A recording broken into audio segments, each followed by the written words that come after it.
देवव्रत ने एक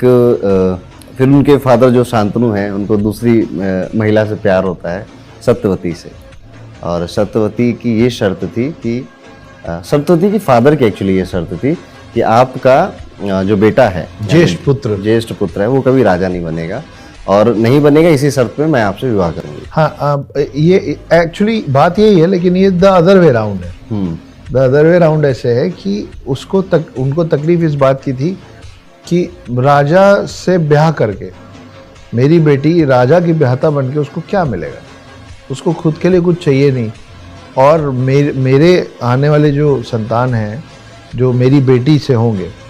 मतलब मेरे जो नाती होंगे, वो कभी राजा बन ही नहीं सकते, क्योंकि उस समय का चलन था कि ज्येष्ठ पुत्र ही राजा बनते थे। तो ये उन्होंने नहीं कहा था कि शादी की शर्त ये है, उन्होंने कहा था कि मैं इस वजह से आपकी शादी अपनी बेटी से नहीं कराऊं, क्योंकि मेरे जो आने वाली जो मेरी संतानें हैं, मतलब मेरे जो नाती हैं, वो लोग कभी राजा बन ही नहीं पाएंगे। तब देवव्रत AKA उर्फ भीष्म पितामह, वहीं से उनका नाम भीष्म पितामह पड़ा था, कि वो आए और जब उनको समझ में आया कि मेरे पिता इतने दुखित हैं, तो वो जाके उनके पिता को, सत्यवती के पिता को और सत्यवती को ये वचन दे आए थे कि मैं गंगापुत्र भीष्म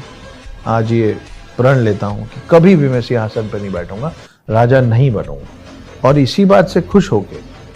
उनके पिता ने उनको ये क्या शब्द है, इच्छा मृत्यु का वरदान दिया।